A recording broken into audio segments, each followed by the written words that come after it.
Your doctor has been telling you what to avoid, but almost nobody is telling you what to add, and that missing half of the conversation might be exactly why your blood sugar is still not where you want it to be.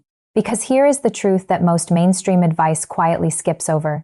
There are specific, ordinary foods things you can buy at any grocery store today that begin pulling high blood sugar down within hours of eating them. Not medications. Not supplements from a specialty clinic. Food. And I do not mean food in some vague, eat more vegetables way. I mean specific compounds, specific mechanisms, specific effects that have been measured in clinical trials. My name is Dr. Name, and I am going to show you exactly what those foods are and, more importantly, why they work in a way nobody ever explains. But before I do, I need to challenge something you almost certainly believe about blood sugar. Something that sounds true, that gets repeated everywhere, and that is quietly making the problem worse for millions of people.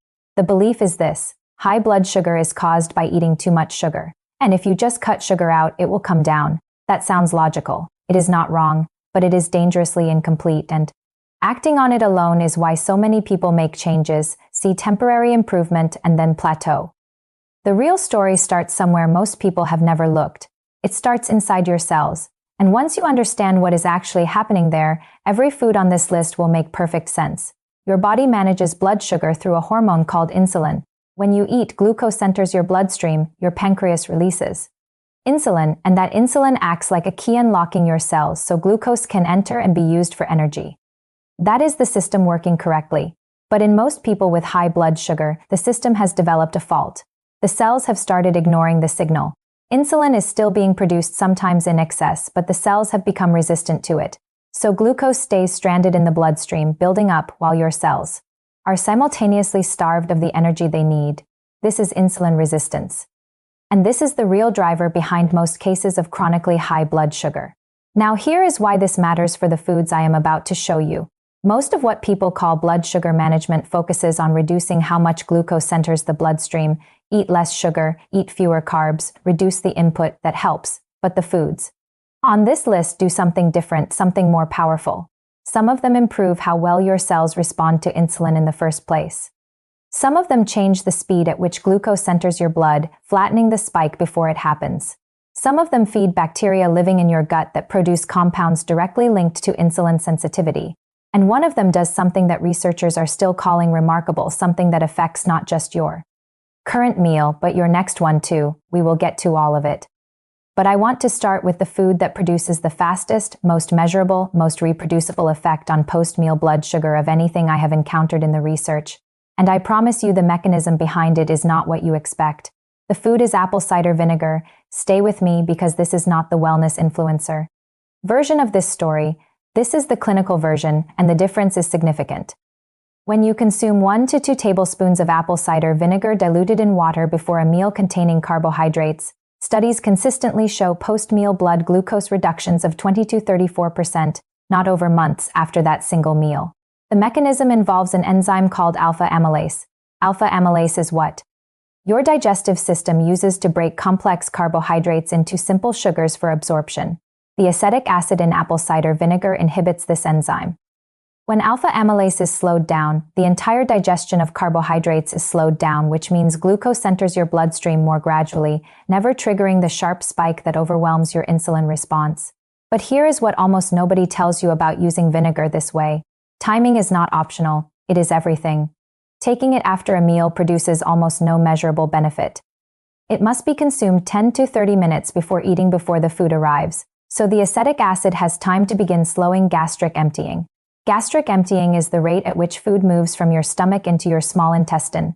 Slow it down and you slow the entire glucose delivery process. 1 tablespoon and 8 ounces of water, 10 to 30 minutes before your largest meal.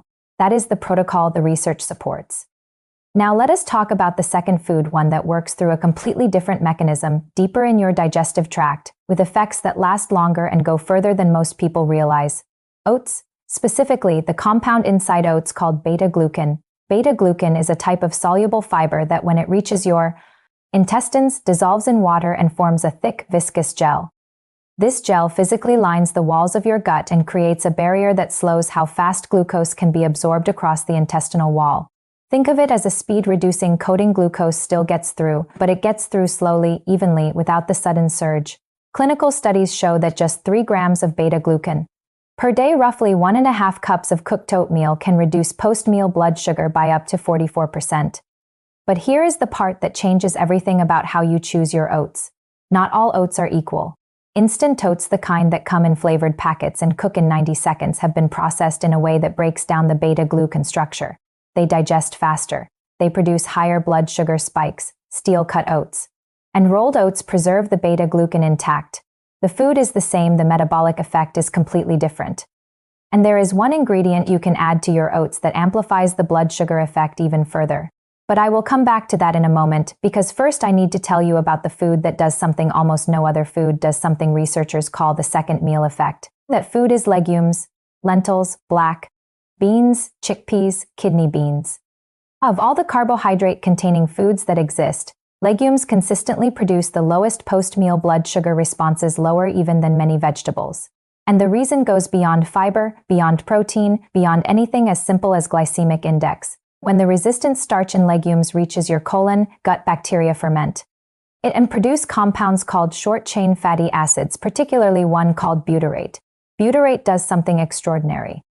It improves insulin sensitivity, not just after the meal where you consume the legumes, after the next meal as well. Eat lentils at lunch and your blood sugar response to dinner is measurably lower, even if dinner contains no legumes at all. That is the second meal effect, and it is one of the most powerful and least discussed mechanisms in blood sugar management. Now, back to the ingredient I mentioned adding to your oats: Ceylon cinnamon. Not the common cinnamon you find in most spice racks. That is a variety called cassia, which contains a compound that can stress the liver in high doses. Ceylon cinnamon, lighter in color, more delicate in flavor, labeled as true cinnamon or Sri Lankan cinnamon, contains something remarkable. A compound called methylide roxyconlin polymer, which appears to activate the same cellular signaling pathways that insulin activates. In other words, it does not just slow glucose absorption. It may help your cells respond to insulin more effectively. Clinical studies have shown consistent reductions of 10 to 29% in fasting blood sugar with half a teaspoon to 2 teaspoons of Ceylon cinnamon daily. Sprinkle it on oatmeal, stir it into yogurt, add it to coffee. The delivery method barely matters. The consistency does. And now I want to tell you about a food category that millions of people with high blood sugar have been actively avoiding because someone once told them it would make things worse. That category is fat, healthy fat. For decades, conventional wisdom told people with diabetes to eat low fat. Avoid eggs, avoid avocado, avoid olive oil, and outcomes, rather than improving, quietly got worse. Here is the truth. Dietary fat does not raise blood sugar. Fat has essentially no direct effect on blood glucose. In fact, adding healthy fat to a carbohydrate-containing meal slows gastric emptying and blunts the post-meal spike. One study found that adding half an avocado to a meal containing white bread reduced post-meal blood sugar by 40% compared to eating the bread alone. 40% from avocado. The monounsaturated fats slow how quickly food empties from your stomach, giving your insulin response time to catch up before glucose floods. But here is where it gets even more interesting. Omega-3 fatty acids, the kind found in salmon, sardines, mackerel, and walnuts, do something beyond slowing gastric emptying. They reduce chronic inflammation, and this matters for blood sugar in a way that almost no mainstream nutrition advice connects. Chronic low-grade inflammation is one of the key mechanisms driving insulin resistance. When your body is in a low-level inflammatory state, your cells become less receptive to insulin's signal. Omega-3 fatty acids dampen that inflammatory environment, and as inflammation decreases, insulin sensitivity tends to improve alongside it. 2 to 3 servings of fatty fish per week, or a daily handful of walnuts, begins this process. It does not happen overnight, but it compounds. Now let me show you the food that surprises my patients more than any other on this list: dark leafy greens. Spinach, kale, Swiss chard, collard greens.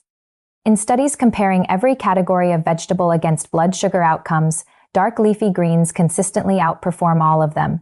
And the reason comes down to a mineral most people do not connect to blood sugar at all: magnesium. Dark leafy greens are among the richest food sources of magnesium on Earth, and magnesium is required for insulin receptor function. Without adequate magnesium, the molecular machinery your cells use to respond to insulin begins to deteriorate. Research shows people with type 2 diabetes are magnesium deficient at dramatically higher rates than the general population. A large meta-analysis found that higher magnesium intake was associated with a 22% lower risk of developing type 2 diabetes. When you eat spinach, kale, and Swiss chard consistently, you are not just eating vitamins. You are restoring the infrastructure your insulin system needs to function. But there is one more food I have not mentioned yet, and it is the one I want you to remember above all the others. Because unlike every other food on this list, this one works through all 5 mechanisms simultaneously, and most people eat almost none of it. That food is the combination I call the fiber-fat-protein plate, not a single ingredient, a pattern. Research from Cornell University showed that when people eat food in a specific sequence, vegetables first, then protein and fat, then carbohydrates, the post-meal blood sugar peak is 29% lower than eating in any other order. Same ingredients, same total calories, different sequence, completely different metabolic result. The reason is that eating vegetables and protein first triggers the release of gut hormones called GLP-1 and PI. These hormones signal the pancreas to begin preparing an insulin response, slow gastric emptying, and suppress appetite, all before the carbohydrates have even arrived in your bloodstream. When insulin is already rising before glucose peaks, the spike is smaller, shorter, and less damaging. This is the same mechanism that the most advanced diabetes drugs in existence, the GLP-1 receptor agonists, are designed to mimic pharmacologically. And you can activate it with a fork. Now let me give you the full picture of how all of this connects, because individually each food is useful, but together they create something more powerful than the sum of their parts. There are 5 ways food influences blood sugar, and the foods on this list address all 5. The first is slowing gastric emptying, how fast food leaves your stomach. Apple cider vinegar, healthy fats, and protein all accomplish this, flattening the glucose curve before it begins. The second is slowing intestinal absorption, how fast glucose crosses your gut wall. Beta-glucan from oats and resistant starch from legumes create physical barriers that regulate this absorption. The third is improving insulin sensitivity at the cellular level. Magnesium from leafy greens, the bioactive compounds insulin, cinnamon, and omega-3 fatty acids all work through this pathway. The fourth is reducing systemic inflammation.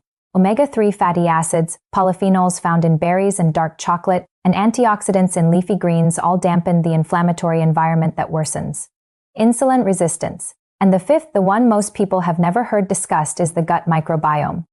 The trillions of bacteria living in your intestines are not passive passengers. They are active metabolic regulators.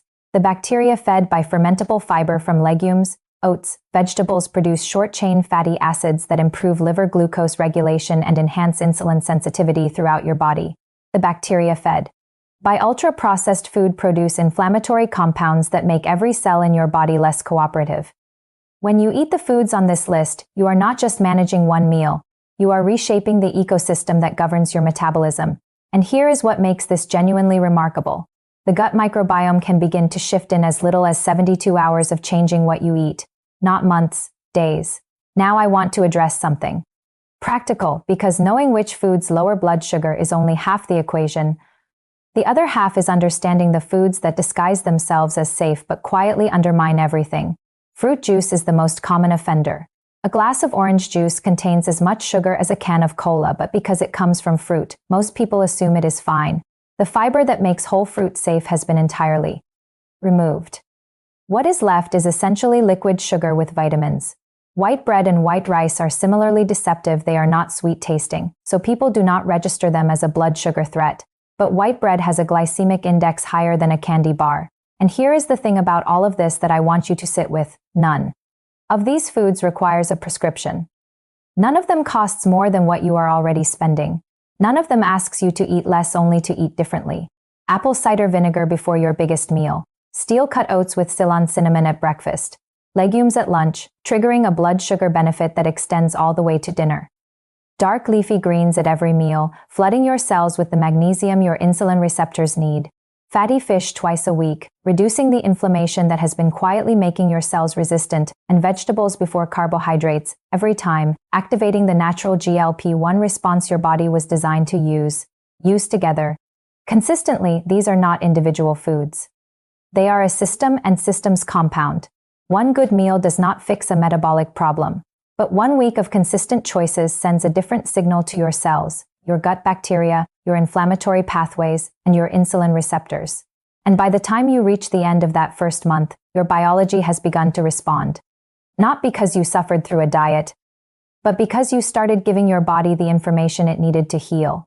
That is the shift from managing a number to understanding a system. And once you see it that way, the question is no longer how do I bring my blood sugar down? The question becomes something bigger, something more interesting, something that opens a door most people never even knew was there. How far can I actually take this?